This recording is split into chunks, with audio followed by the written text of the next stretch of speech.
So tomorrow night is the North American debut of you playing on a stage together at the Performing Arts Center's Bass Concert Hall, but I feel like tonight is the debut. So it's very special. Yeah. It's great to have you here. I understood that the first time you both played together was a couple years back at a festival in Germany. How and when did you first meet, the two of you?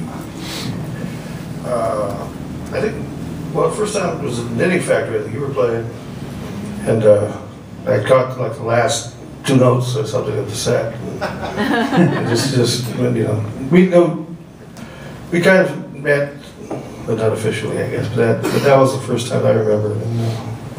And he called me. He was the curator for this festival. Well, he can tell you more about it. It's called Century in Song, and you know, I had the idea. Basically I used it as an excuse to jam with David. So, but it was in Germany. It was a nice theater, and the cool thing about it was, we spent like 5 days there. They gave you 3 days to rehearse, and 2 nights of concerts, and we had a great time. We rehearsed the set, but then another good part was they took us out to this restaurant where they didn't mind if we took the place over, took the back room over till like 2 in the morning, and everybody was jamming. It was nice. We don't mind if you do that tonight either, man. Okay. I'll let you know. Tomorrow night, as I mentioned, the North American debut of Border Music. So many things could fall under that umbrella, the name Border Music. Whose concept was it, and this is such a big question, but what does it entail, in part at least? Well, It was his idea. I'll tell you. I think after yesterday, what I think I decided is to back off the concept and just play. Go out, retire from the concept business. But if you want, really what it came, I had this like epiphany last year, or the year before, when I was doing this Border Music, when I was doing the this Century of Song thing, and I was trying to think, well, what makes, I was supposed to pick the best song of the last 100 years, and so I figured we could do our take on that. But then I started thinking, okay, what makes a song good? What's songness? And it's like, because I called some people who did great music, but not necessarily, you can do great music that's not necessarily about songs. And I realized what makes a song great is that if someone else can cover it, someone else from a completely different situation can cover the song, then the tune has something.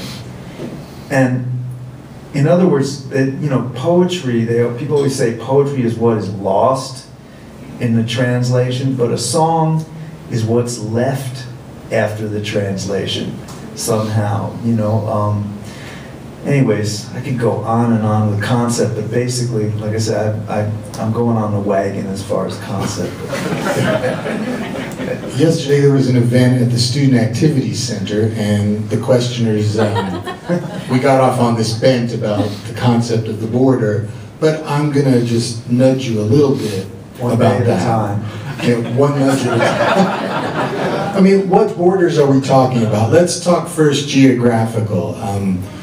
Mark, you're from Jersey. David, you're from East LA. So here we have people from opposite coasts meeting to play music and what you bring with it.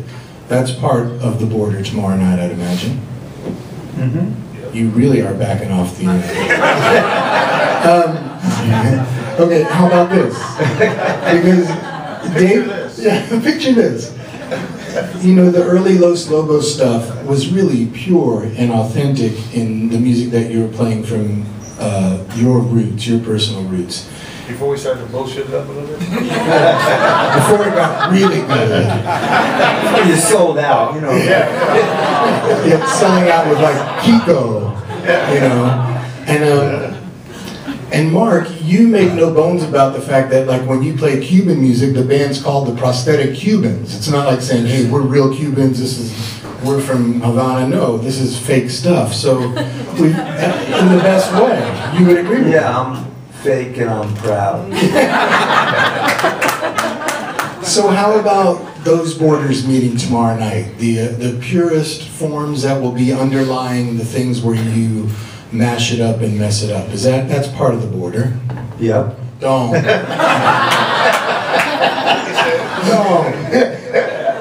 No. Yeah, I mean, like, I think that where they, the border, what enables that border to be crossed is like, there's the question of where you're from, but then there's also the question of what you like and where you want to go, and why, so. Well, David, you're going from East LA over to West LA and taking the purest form and rocking it up, messing it up, as whatever you want to call it.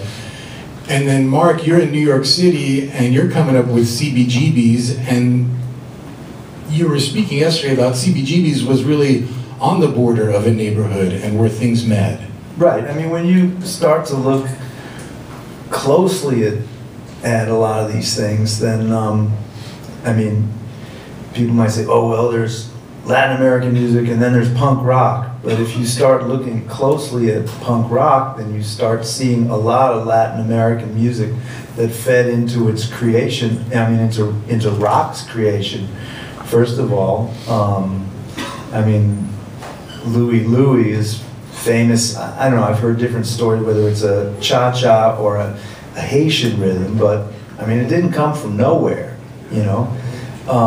And, you know, more recently we talked about, yesterday we talked about the history of Boogaloo music, which was itself, you know, a mix between salsa and R&B.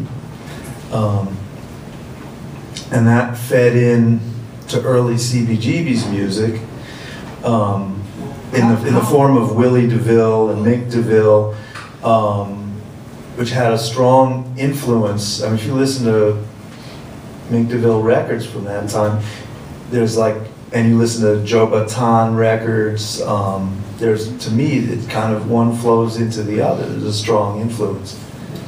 When you were in your earliest bands, David, and you were doing a lot of cover music coming up, what was the Latin music that fed into that? Because, let me just backtrack a second, you grew up with, I should say, the pure Mexican forms, and then you started rocking these cover versions. How did you come across these pure forms? Did you grow up and it was in your house? You had an older brother? Yeah, and well, back then though, that was the music of our parents, you know, and we didn't really want much to do with it, you know, and I wanted to hear, you know, Yardbirds or something, or, you know, and it wasn't later. It wasn't till later. It was one year we were out of high school, just graduated, had nothing to do, and Christmas came around, and like, let's do a serenade, old-fashioned serenata. And so we went like to, you know, Caesar, and then one of the other guys, you know, like, we got our mom's records, you know, our parents' records. So let's learn this and that. So we learned 5 songs or 4 or something. But we went around to each mom's house, and we did a little serenata. And they started crying and giving us food. So we knew we were onto something. Like, this might work. I can get used to this, you know. So, and that's how it started. And just little by little, you know, we listen to the records and go, man, that's a badass guitar player. But I didn't know he was playing under Quinto Jarocho, but I'd never seen one or heard the instrument before. But I tried to play on guitar and I was killing myself. But then I found, as we played in the neighborhood, the real musicians, you know, the traditional guys started to come around. And it was almost funny to them that, you know, that long-haired dudes with beards would be playing this music, or trying to play the music. But they would come up and say, hey, you know, your heart's in the right place. You're doing it all wrong, but your heart's in the right place. But we'll help you out. So they started showing us stuff, and that's how it grew. So you smash through the border of playing this traditional music and then you start rocking it up. On a personal level, I'm just curious, where does a guy like Doug Sahm fit in? Because for us in Texas, he's the one who took the traditional, musics and rocked it up. Was he an influence? Was he a peer? Was he someone that you looked at and went, oh, we could kind of do something like the Sir Douglas Quintet? He was a hero, for what, to begin with. But to get to know him later later on and hang out with him, he was to me he was a Chicano rocker, man. He grew up in the hood. He had the feel, and he came up with something. Him and his partners, Rocky, Morandes, and Augie. Thank God Augie's still here. Yeah. So, here's to Doug Saldana, Doug Sahm. God bless him. And what's the name of the guy? Question mark and the question mark and Mysterious. That was part of the whole mix as well. I'm not sure who came first. He was from Detroit. Oh, really? But he was from Texas originally, though. And they migrated to Detroit. That's when they had the hit record. Well, I don't know if this is true, but Iggy Pop told me that he was Mexican American, and and Iggy Pop also told me that when he was listening to the lyrics of that song, 96 Tears, this song is a song about class struggle. Dig it. I'm going to put you way down there. You have me way down here, but I'm going to put you way down there, and you're going to cry 96 tears. Cue the Augie Myers organ sound. There it goes. La venganza de los pelados. We met the guys, met Question Mark one time about 15, 20 years ago in Detroit. And his original band members, and I asked one of the guys, hey man, so what's Question Mark's real name? He goes, I don't know.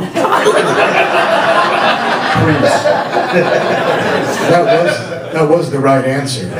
Question mark. I don't know.